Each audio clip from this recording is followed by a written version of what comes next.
इतना बड़ा loss bearable है, अगर आपको हो जाता तो आपके ऊपर क्या बीतती। Hey guys, welcome back to my channel Theta Hunter. कैसे हैं आप लोग और कैसे चल रही है आप सबकी ट्रेडिंग। मार्केट शुरू होने में टाइम है, अभी 8:56 हुई है। उससे पहले ब्रेकफास्ट कर रहा हूँ। यहाँ पे निफ्टी सेटल हो गया, निफ्टी बैंक भी सेटल हो गया। आज दोनों की एक्सपायरी है, निफ्टी की भी एक्सपायरी है और निफ्टी बैंक की है। मैं आज निफ्टी के अंदर ही काम करूंगा, निफ्टी बैंक में नहीं करूंगा। 3 सेकंड में मार्केट ओपन होने वाली है। 2, 1 और ये ओपन हो गया। देखो अभी यहाँ पे पोजीशन बना ली। 24,450 की पुट है, 24,750 की कॉल है। अभी यहाँ पे एम टू एम माइनस में चल रहा है 700 रुपये। और टाइम अभी देख लो आप 9:22 हुई है। और यहाँ पे स्ट्रडल का चार्ट अभी जा तो रहा है नीचे, लेकिन देखते हैं कोई स्पाइक आई तो इसको मैनेज करना पड़ेगा। 9:24, 12,000 एम टू एम माइनस। और यहाँ पे तगड़ी स्पाइक आई है एक स्ट्रडल में। मार्केट देखो यहाँ पे कैसे वन वे डाउन गई है। खुलते ही बाजार 200 पॉइंट डाउन हो गया। कितनी देर में? सिर्फ 15 मिनट में। 15 मिनट में 200 पॉइंट निफ्टी तोड़ दिया है। टाइम देखो 9:31। लास्ट जो स्ट्रडल ने लो लगाया था वो वाला लो तोड़ दिया, लेकिन अभी भी वेट करेंगे। अभी भी कोई पता नहीं है कि नीचे ही जाएगा, कोई मूवमेंट भी आ सकती है, लेकिन अभी मैं वेट करूंगा। मुझे नहीं लग रहा अभी सही टाइम, तो देखते हैं। अभी टाइम 9:31 है, अभी देखेंगे यहाँ से क्या मूव आता है। सबको पता है ऑप्शन जीरो होने हैं, लेकिन उससे पहले आपको मैनेज करना आना चाहिए। उससे पहले आपको इतना बड़ा लॉस नहीं लेना कि आप पूरा दिन काम ना कर पाओ। 9:35 टाइम हुए, स्ट्रडल ने यहाँ पे एक लो बनाया था, उसके बाद ये लो तोड़ दिया था, फिर स्ट्रडल के अंदर मूवमेंट आ गई। स्ट्रडल लो तोड़ दे, एंट्री बना लो। अगर ये चीजें काम करने लगी तो हर बच्चा ऑप्शन सेलिंग करने लग जाएगा। कोई रिस्क मैनेजमेंट की जरूरत नहीं पड़ेगी। थोड़ा सा लॉजिक लगता है, थोड़ी सी स्किल्स चाहिए होती है, और आपका एक्सपीरियंस भी मैटर करता है। सिर्फ ये नहीं कि स्ट्रडल ने लो तोड़ दिया तो दोबारा एंट्री बना लो, नहीं। दोबारा एसएल हो जाएगा, आपका काम नहीं कर पाओगे, बहुत बड़ा एसएल दे दोगे दोबारा। कुछ फैक्टर होते हैं, उसके ऊपर भी ये डिपेंड करता है कि स्ट्रडल ने लो तोड़ा तो दोबारा एंट्री बनानी है, नहीं तो स्ट्रडल जान करके लो तोड़ता है आपका एसएल हिट कराने के लिए, फिर वो वापसी ऊपर चला जाता है। इसीलिए ध्यान से काम करो। सिर्फ ऐसे किसी की बातों में आके कि स्ट्रडल ने लो तोड़ दिया और एंट्री बना लो, ये सब आपको नहीं करना। लो भाई, स्ट्रडल ने फिर लो तोड़ दिया, एंट्री बनाओगे या नहीं बनाओगे? यहाँ पे टाइम देख लो 9:40। लो भाई, सारी स्ट्रेटजी फेल हो रही है। स्ट्रडल का लो टूट गया, एंट्री बना लो। एक और एग्जांपल देख लो, ये देखो स्क्रीन पे। लो भाई, स्ट्रडल ने लो तोड़ा था, दोबारा सबके एसएल करा दिए 107, 96 वाला 107। अरे ये सबको दिख रहा है भाई, यहाँ ये लो टूट रहा है। दिमाग लगाना पड़ता है, लॉजिक्स होते हैं इसके पीछे, स्किल्स होती हैं। ये नहीं कि लो टूट गया एंट्री बना लो, एंट्री बना लो। टाइम देखो 10:05 हो रही है। यहाँ पे स्ट्रडल देखो कितनी ज्यादा स्पाइक्स मारी है इसने। एक बार हमने एसएल दिया था, उसके बाद वेट करा है, अब पोजीशन बनाई है। यहाँ पे अब टूट रहा है। यहाँ पे एक एसएल ले रखा है हमने, और यहाँ पे एम टू एम देखो 12,000 माइनस चल रहा था, अब 7600 माइनस चल रहा है। और क्वांटिटी 12,1200 है। क्या डाल रखी है? 24,500 की पुट है, 24,700 की कॉल है। यहाँ पे मैं आपको साथ साथ दिखा रहा हूँ जो भी काम कर रहा हूँ, ताकि आप इसे सीख सको कि किस टाइम पे क्या एंट्री लेनी चाहिए, क्या नहीं।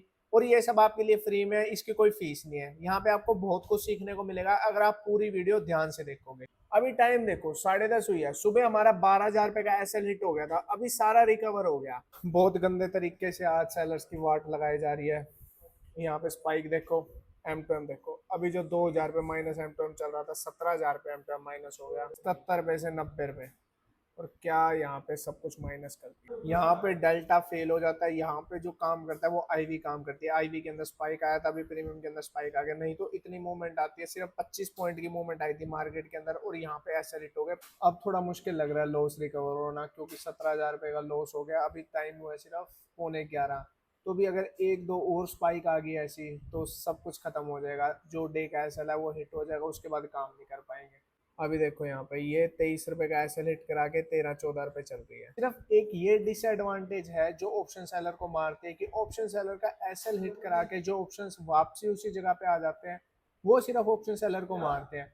अगर वहां से वो कंटिन्यू रह जाती है मूवमेंट, तो ऑप्शन सेलर को कोई दिक्कत नहीं है। लेकिन वो जो एसएल करा के वो वापसी आ जाती है नीचे, उस टाइम पे ऑप्शन सेलर थोड़ा रिग्रेट फील करता है। थोड़ी देर पहले जो रिग्रेट हो रहा होगा ऑप्शन सेलर को, लेकिन अब होना बंद हो गया, क्योंकि जो एसएल लिया था वो बिल्कुल जेन्युइन लिया था। यहाँ पे देखो उसके बाद एक और स्पाइक आ गई है, स्क्रीन पे देखो इस वाली मूवमेंट के अंदर मैंने 23 रुपए पे एसएल लिया था। देखो यहाँ पे 24,700 की कॉल, 23 रुपए पे एसएल, और उसके बाद नीचे गया, फिर उसके बाद ऊपर। यहाँ पर जो ओवर ट्रेडिंग करते हैं, मतलब 23 का अगर एक बार एसएल हो गया, उसके बाद नीचे आगे दोबारा बेच दो, फिर ऊपर चलेगी। जो ढंग से काम नहीं करते, जिनको नहीं पता, बस हवा में तीर चलाते हैं, जो लोगों की वीडियोस देख देख के ठीक है बेच दो, वो यहाँ पे मर जाते हैं। उनका 3-4 दिन का एसएल एक दिन के अंदर चला जाता है, क्योंकि यहाँ पे वो ओवर ट्रेडिंग करने लग जाएंगे। क्योंकि छोटे छोटे करके इतने सारे एसएल दे देते हैं कि पूरे दिन का एसएल हिट हो जाता है। लो भाई, एक और स्पाइक आ गई यहाँ पे उसी के अंदर। पहले यहाँ पे, फिर यहाँ पे, फिर अब यहाँ पे। अपना एमपीएम वही चल रहा है 17,000 पे माइनस। देखो अगर मैं मेरा रिस्क मैनेजमेंट फॉलो ना करता और 23 रुपए पे ऐसा ले लेता, तो वो 23 वाली चल रही है 43, मतलब 20 रुपए एक्स्ट्रा लग रहे। 1200 मेरे पास क्वांटिटी थी तो 24,000 पे एक्स्ट्रा लग रहे होते। चलो मैं मानता हूँ कि मेरा एसएल बड़ा होता, लेकिन 24,000 पे जब मुझे एक्स्ट्रा लग रहे होते तो वहां पे मेरा स्ट्रेस लेवल कितना होता, और उसके बाद अगर कोई अच्छी ट्रेड मिलती तो वो भी ना कर पाता। इसीलिए अपने ऐसे स्ट्रिक्ट रखो। और टाइम देखो अभी क्या हुआ है, सिर्फ 11:03 हुआ है। इतनी देर में ही पूरे ऑप्शन सेलर का हिसाब बिगाड़ के रख दिया इन स्पाइक ने। जहां पर सुबह जोड़ी खुली थी वहीं पे पहुंच गई, 100 रुपए जोड़ी पहुंच गया। टाइम देखो 11। अपना एमपीएम वहीं चल रहा है 17,000। हमने कोई ज्यादा छेड़छाड़ करी नहीं है यहाँ पे। वेट करेंगे, स्पाइक पे स्पाइक आ रही है। आप कॉल का चार्ट देखो यहाँ पे, देखो पहले यहाँ पे एक स्पाइक आती है, नीचे आता है, फिर एक और स्पाइक, फिर नीचे, फिर एक और स्पाइक, फिर नीचे, फिर इतनी बड़ी स्पाइक। इन स्पाइक से आप बच नहीं सकते। यहाँ पर आपको चाहिए होता है पेशेंस। थोड़ा सा पेशेंस दिखाओगे, मार्केट आपको बाद में रिवॉर्ड जरूर देगी। बाकी मुझे आज ऐसा लग रहा है कि अगर मैं और ट्रेड करूंगा ना तो एम टू एम और माइनस में जाएगा। मुझे लग नहीं रहा आज मार्केट की कंडीशन को देखते हुए कि आज पैसा बनेगा। तो देखते हैं, अभी थोड़ा सा वेट ही करेंगे। अभी लग नहीं रहा दोबारा ट्रेड करने का, कुछ नहीं बन रहा पैसा। 19,000 पे माइनस पे एक बार बंद करके रख दिया। अभी थोड़ा सा हमारे पे कुशन पड़ा है लॉस का, तो अभी हम उसको बाद में यूज करेंगे, अभी नहीं करते। देखो पहले यहाँ पे कॉल गई, फिर उसके बाद पुट के एसएल गए, फिर दोबारा कॉल के एसएल गए, फिर अगेन पुट के एसएल गए। ऐसी मार्केट होती है ऑप्शन बाइंग के अंदर। जो गैम्बलिंग करते हैं सिर्फ उनके लिए, ऑप्शन सेलर के लिए मार्केट नहीं होती। इस दिन आपको अपने स्ट्रिक्ट एसएल पे रहना होता है। अगर आप अपने स्ट्रिक्ट एसएल पे नहीं रहे तो आज के दिन मार्केट आपको उधेड़ के रख देगी। देखो यहाँ पे कहीं भी आप एंट्री बना लो, आपको एसएल ही टोएगा। कितना आप ट्रेल कर लोगे। यहाँ पे अगर आप 15 में बेचोगे तो कहां तक देख लोगे, 45 रुपए तक देखो। 15 रुपए में आपने अगर एक लोड भी बेचा तो आपकी 1.5 लाख रुपए की कैपिटल यूज होगी। अगर आप उसको 45 तक देख रहे हो तो इसका मतलब 30 रुपए आपको वहां पे लग रहे हैं। 30 रुपए मतलब 2250 रुपए, मतलब 1% से भी ज्यादा आपका लॉस हो गया। तो इसलिए स्ट्रिक्ट एसएल तो आपको रखना ही पड़ेगा, अदरवाइज आपका लॉस इतना बड़ा दिखा देगा आपको, आपसे बियर नहीं होगा वो। टाइम 2:07 हो गई है। अभी यहाँ पे दोबारा एंट्री ली है। 24,500 की पुट, 675, 24,600 की कॉल, 675। फाइनली मार्केट क्लोज होगी, लेकिन आज लॉस के अंदर ही सब कुछ बंद करना पड़ा। टाइम देखो 3:33। एम टू एम 31,000 मैंने बोला था 32,000 का फिक्स लॉस है, उससे ऊपर लॉस नहीं लूंगा। 31,000 के लॉस पे बंद कर दिया। और स्ट्रगल का चार्ट देखो, यहाँ पे देखने में ऐसा लग रहा है कि ये जीरो होगी, लेकिन इसके बीच में आज बहुत सारी स्पाइक थी, बहुत सारी। तो उसकी वजह से आज एम टू एम इतना है। देखो चाहे लॉस हो चाहे प्रॉफिट, एक दिन से फर्क नहीं पड़ता। मंथ एंड में आपका क्या रिटर्न है वो मैटर करता है। आप पॉजिटिव क्लोज करो तो बहुत बढ़िया है। एक दिन आपका पूरा महीना डिसाइड नहीं कर सकते आपका पूरा महीने में क्या रिटर्न आएगा।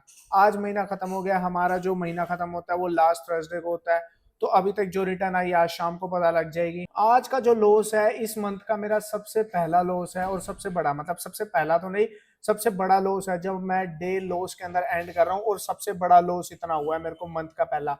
मंथली एक्सपायरी मोस्टली वोलेटाइल रहती है। अगली बार से मैं ध्यान रखूंगा मंथली एक्सपायरी पे कैसे ट्रेड करना है। तो मैं स्ट्रेंगल करता हूँ, मुझे आज लॉस है, बट यहाँ पे एक टर्मिनल पे जो रेशियो करते हैं उसके अंदर प्रॉफिट है, चेक करो। देखो यहाँ पे इस टर्मिनल पे आज आपको प्रॉफिट दिखेगा, यहाँ पे 67,000 रुपए का, यहाँ पे 67,000 रुपए का। ऑप्शन सेलिंग में प्रॉफिट होगा ही होगा, बट ये आपके ऊपर डिपेंड करता है कि आप कौन सी स्ट्रेटजी कर रहे हो, आप कैसे रिस्क को मैनेज कर रहे हो। आपको मंथली कितना रिटर्न आएगा ये सब डिपेंड करता है कि आप रिस्क कैसे मैनेज कर रहे हो और आप कौन सी स्ट्रेटजी कर रहे हो। अगर आप हाई रिटर्न स्ट्रेटजी कर रहे हो तो आपका रिस्क भी हाई रहेगा। अगर आप लो रिटर्न स्ट्रेटजी कर रहे हो तो आपका रिस्क भी लो रहेगा। बट आपको रिस्क मैनेजमेंट आना चाहिए, तभी ये सब कुछ मैच होगा। तो आज का ट्रेडिंग डे और ट्रेडिंग मंथ करते हैं यहाँ पे एंड, मिलते हैं नेक्स्ट ट्रेडिंग डे में।